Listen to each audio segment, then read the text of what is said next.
I couldn't believe that Liu Kang welcomed me in Earthrealm, or that he thought me worthy to study with his Shaolin masters. After a lifetime of wishing for one, I finally had a home. But my joy was tempered as I thought about Serena. My shadow sister was still under Quan Chi's yoke, and she deserved a life free of him as much, if not more, than I. Quan Chi and my other sisters proved tenacious, but they were no match for my blade. I snatched Serena from them. Then Liu Kang helped me break Quan Chi's spell. Her mind free of his influence for the first time in years, Serena chose to join me in Earthrealm. My sister and I once again fight side by side. Only now we do so for Earthrealm. Together, we have formed the Order of Light.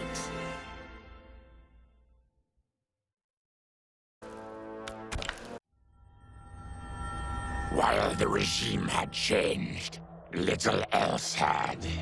My people still suffered in silence, ignored by the rest of Outworld. Though now I knew Empress Melina's secret, that she was also afflicted with Tarkat. If anyone would help, it would be her. But how to get an audience? Syzoth. He was the Empress's new emissary to the Zaterrans. I asked him to introduce us. At great personal risk, he agreed. And as I'd prayed, the Empress was willing to meet. Even better, she would visit the colony. She was shocked to see how we lived. She moved quickly to provide for our care and comfort. Thanks to the Empress and Syzoth, we Tarkatans are no longer pariahs. Until our disease can be cured, that will do.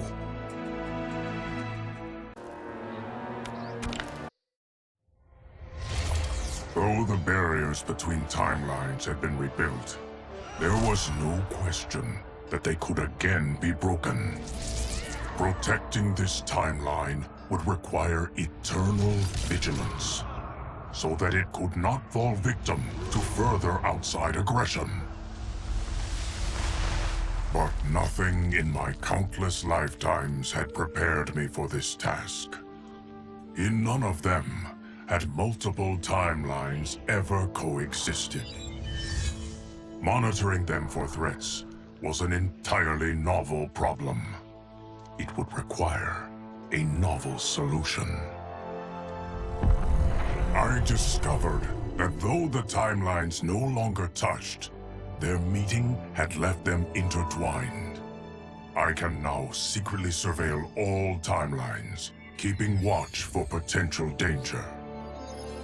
It pleases me to do this service for the new era. Lord Liu Kang may rest assured that it is secure.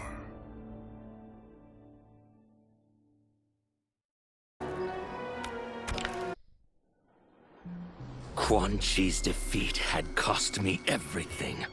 For months I had furthered his plot, and now I had to start over. Saito's people were still in chains. That's when Rain approached me. On the run from Empress Melina, he was desperate for help. And though I'd had my fill of sorcerers, this one was different. I agreed to provide him safe haven. He agreed to help topple Saito's government.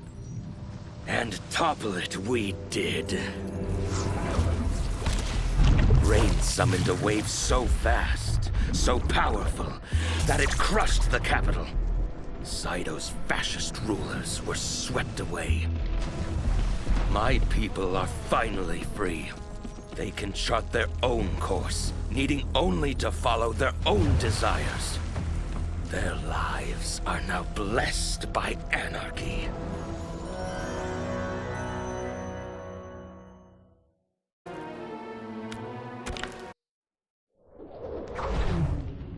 Since this whole thing kicked off, I'd wondered why Liu Kang chose me to be a champion. I mean, sure, I was killing it as a martial arts star, but it's one thing when it's all for show. It's different when you're playing for keeps. Then Liu Kang let me in on his master plan. He wanted the masses to know about the world beyond them, the one filled with gods and monsters, and he wanted me to tell them about it. But I knew revealing the truth all at once would be too shocking of a plot twist for most. That's why I pitched doing a bunch of stories, to slowly get people used to it. And if there's one thing I can do, besides kick ass in combat, it's build a cinematic universe. I'm serving up movies, streaming series, games, you name it. I like that I'm doing a public service. And it doesn't hurt that I'm making more than a few bucks. It's the kind of synergy that would make any studio mogul proud.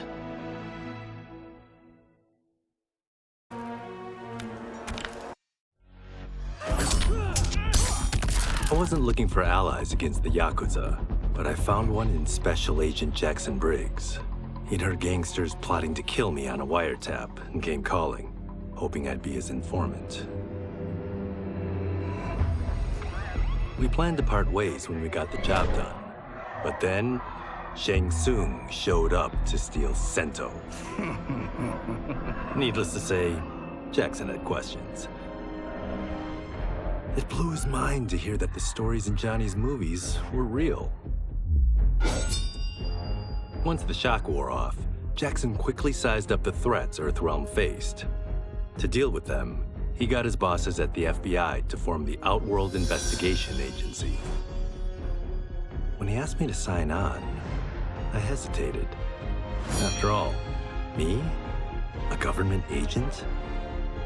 But it's an important job.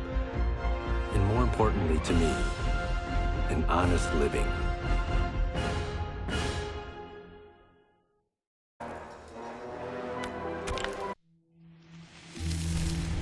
General Shao's revolt left Outworld's armies in tatters. We were vulnerable to enemies both foreign and domestic.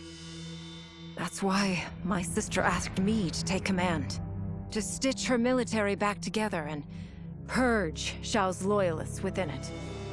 She trusted only me with the task. The soldiers, however, had little faith. They thought me a spoiled dilettante, unprepared and unfit to serve. That I could fight mattered little. All that mattered was that I wasn't one of them.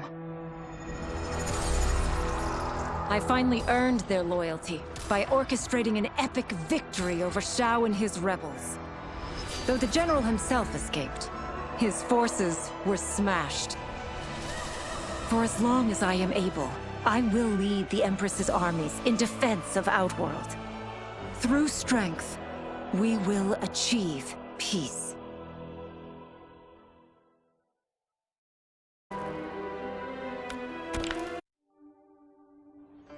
It was inevitable that the Shaolin Masters had me join them.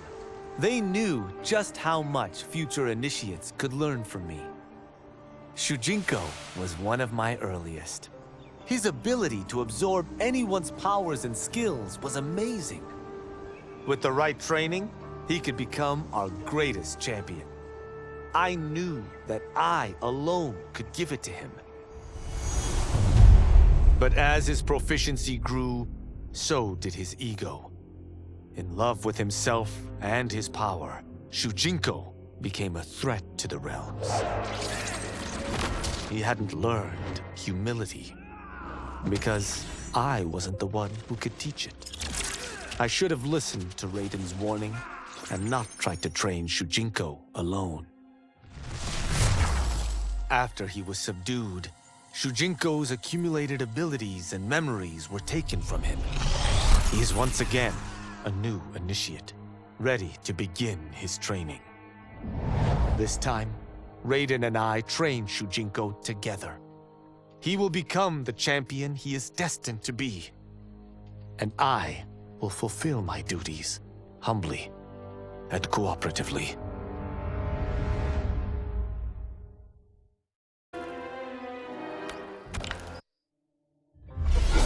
As her reign began, Empress Melina faced many challenges. To meet them, she turned to the people she trusted. Her sister to lead her army, and me to lead her Imperial police. Though I missed Empress Sindel dearly, I was glad my ties with her family had been mended. But while it was an honor to be made responsible for Outworld's internal security, I soon realized accepting the appointment was a mistake. I'm not cut out to be a bureaucrat, nor am I patient enough to navigate the Imperial Court's politics. I was at my best patrolling Sundo's streets, when I could feel the city's pulse and serve and protect its citizens directly. That's why I resigned my post and resumed my role as Sundo's first constable. I end each day knowing I've made a difference.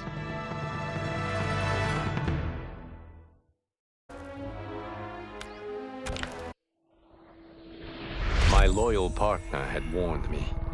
Reclaiming my power as Keeper of Time might have unforeseen consequences. In this, as in most things, he proved prescient. The process I had undergone did irreparable harm to my body. Taking back my power had cost me my immortality. While my lifespan would still stretch across eons, I would one day perish. And if the war with Titan Shang Tsung taught me anything, it is that this timeline is not safe without a protector. Yet I had never given thought to choosing a successor. Who is it that could replace me and protect my new era? The answer, of course, is Geras. Tireless and meticulous, he is perfectly suited to be entrusted with this grave duty. And no one knows better the temptations of the hourglass. I have no doubt he will be above them.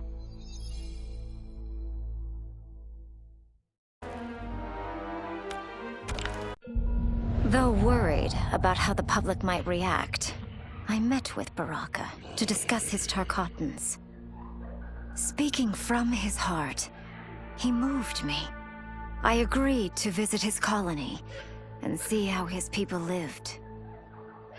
The conditions were atrocious. This was one of my mother's few mistakes. Like all Outworlders, she treated Tarkatans with scorn. What they deserved from us was compassion. And the only way to get it for them was to reveal my affliction. To show all my subjects that even an empress could get Tarkat. The scandal my revelation caused was intense. But with the help of Kitana and Tanya, I emerged from it a stronger empress than ever. My honesty, empathy, and resolve won over my remaining doubters. There is no longer any question that I am fit to lead the Empire.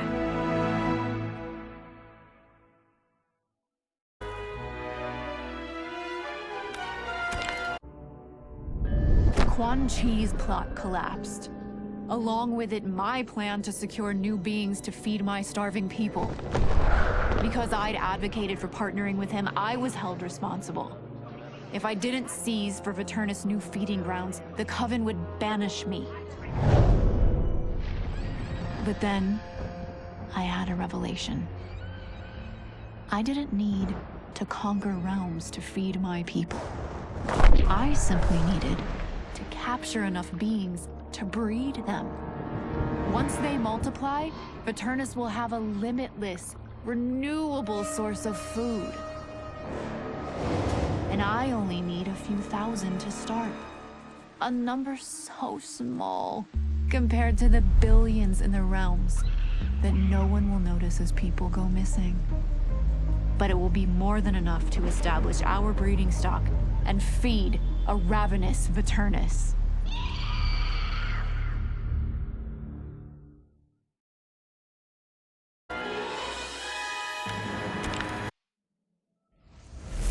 Were it not for my godly counterpart, I would not have survived the battle against Titan Shang Tsung. Meeting him, though, raised questions. Why did I replace him in this new era? Why was I made mortal? Lord Liu Kang told me of his Raiden's nobility and righteousness, about his steadfast leadership in the defense of Earthrealm. He also told me about Raiden's dark side, how he could be consumed by rage and cast aside the rules he otherwise lived by. Making me mortal and incapable of such anger was to keep me from following in his footsteps. Though I understood the reasons why, I felt I had been done a disservice. To survive the coming battles, I may need the edge that only great rage can bring. As the Shaolin couldn't aid me, I sought out someone who could. Someone to stoke the fire within me and teach me to master it.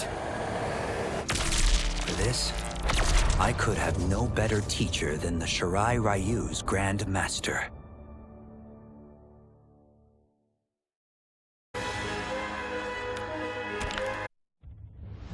To elude capture by Empress Melina, I joined Havoc's crusade in Saido.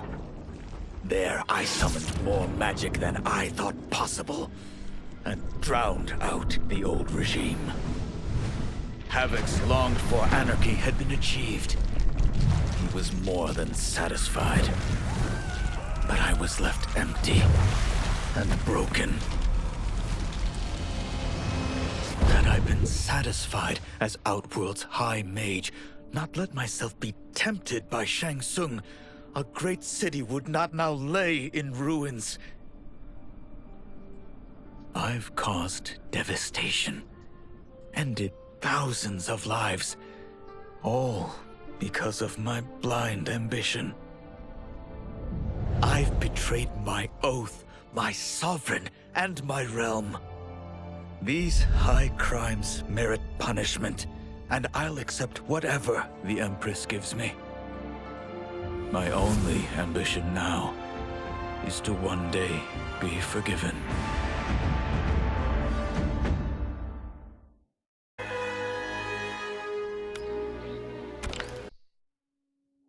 With General Shao freed from prison, we began raising a new army against the royal family. Though many were eager recruits, few were good at soldiering. It was so bad, the general was forced to change tactics. He decided that we needed a doomsday weapon. That weapon isn't a thing, though. It is a monster. Onaga, the Dragon King. The general told me the old legends were true, that his ancient ancestor defeated Onaga, trapping him deep inside Mount Sagan. The Dragon King is still there today, his pent-up fury waiting to be unleashed. Because Onaga is so dangerous, the general wouldn't risk trying to tame him before. But now, he feels we have no choice. Though I likely won't survive, I accept this mission gladly. I can think of no greater honor than to give my life in the general's service.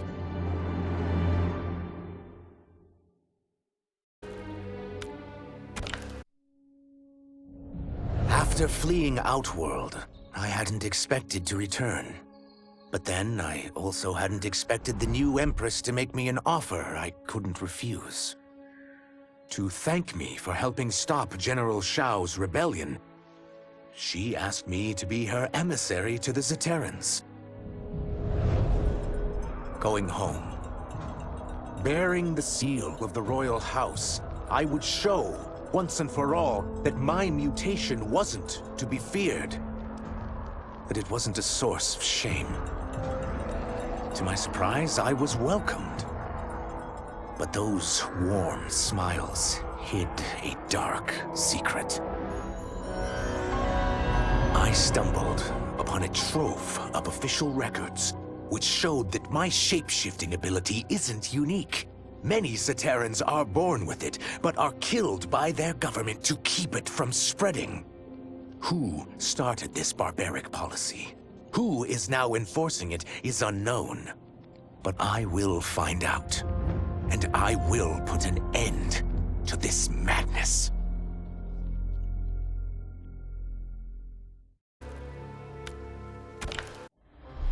No sooner had Titan Shang Tsung been defeated than Bihan and his loyalists hunted us down. Outnumbered, we fled to Japan. There, we sought refuge from an old family friend.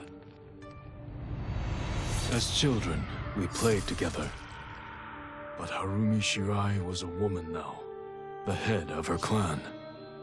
Her strength, beauty, and intellect awed me.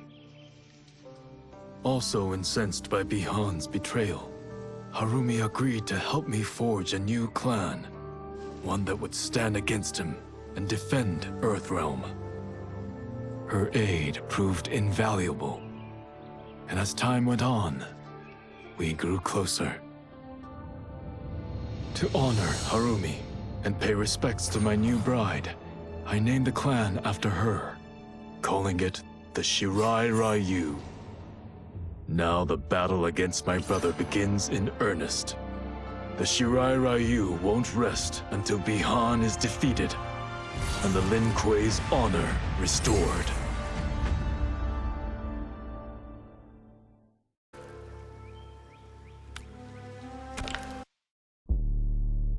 After escaping Lei Chin prison, I was hounded by the Imperial Police. I needed a place to hide and to recuperate while I plotted the best way forward. I knew the remote canton of my youth would be perfect. To escape capture, I traveled by sea. Little did I know that a gargantuan storm was brewing. My tiny craft was smashed apart. I closed my eyes, waiting to drown, hoping that the Netherrealm wouldn't claim my soul. But when I reopened them, I found myself not in hell, but on a deserted island. From its ruins, I could tell that great sorcerers had once lived there. In the caves beneath the ruins, I found what I can only describe as a well of souls. Once I learn how to wield its power, I will become invincible.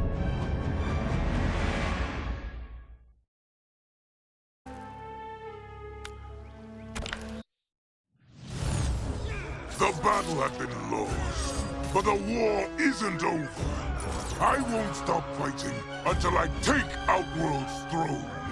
That they thought Lei Chin prison would hold me is laughable. Once free, I began planning my next campaign.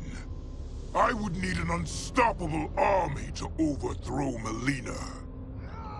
Unfortunately, most of my former soldiers lacked the courage to rally to my standard. Rebuilding my army would require finding new recruits. And that task is proving easier than expected. Outworld's golden age has left more than a few behind. Without hope, without power, they eagerly heed my call to tear down Melina's government.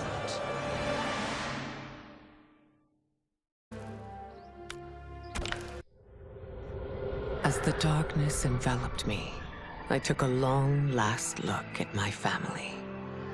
I did not expect to see them again until their souls joined mine in the living forest. But miraculously, my beloved husband delivered me from oblivion.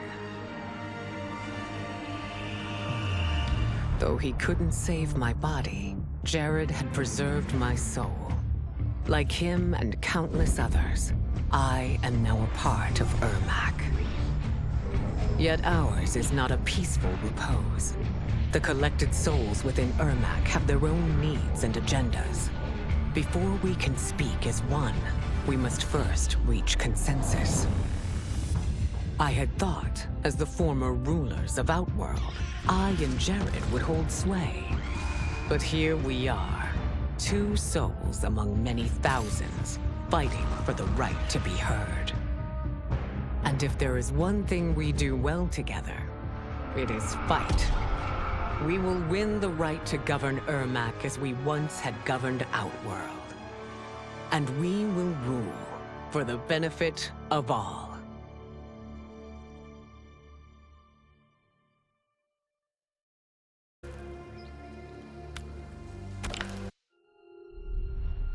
Kuai Liang and I were working hard to build our new clan.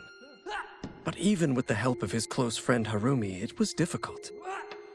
The biggest problem was finding the right initiates. Then, one night, while walking outside Harumi's compound, I was attacked. I thought at first it was a Lin Kuei assassin, but his strikes were too uncertain, too angry. My attacker, it turns out, was a boy. Homeless and hungry, his assault was born of desperation. He needed money so that he could eat. It was like looking at myself 15 years ago. I would have ended up just like him if the Lin Kuei hadn't taken me in. So I took the boy to Kuai Liang, who also appreciated his fire. We made him our first initiate. The boy's name? Hanzo Hasashi.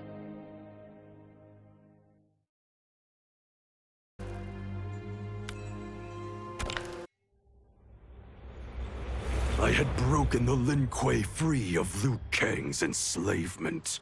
We were now masters of our destiny, and could take our place among Earthrealm's great nations. But taking and holding territory would require a vast army.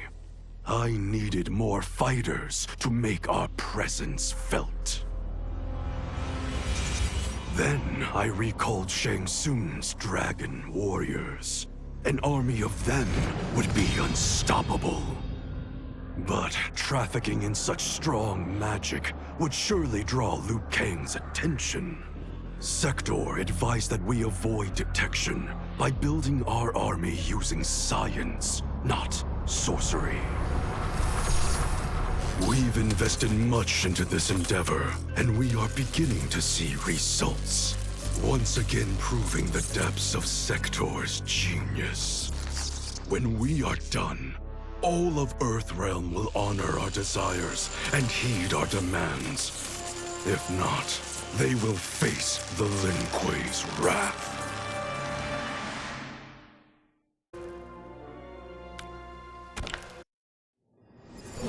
Until recently, I hadn't met Li Mei, but I had heard the stories. How the Umgadi's matron superior blamed her for not preventing Emperor Jared's murder. How she quit in disgrace rather than accept punishment.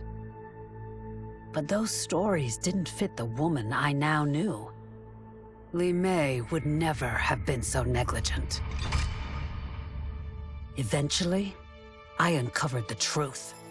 The failures and mistakes which led to the Emperor's murder, they resulted from poor decisions made by the matron superior themselves. They made Li Mei their scapegoat. When the Empress found out, she wanted the Umgadi disbanded. But I convinced her that it could be reformed. To make sure it did, she put me in charge.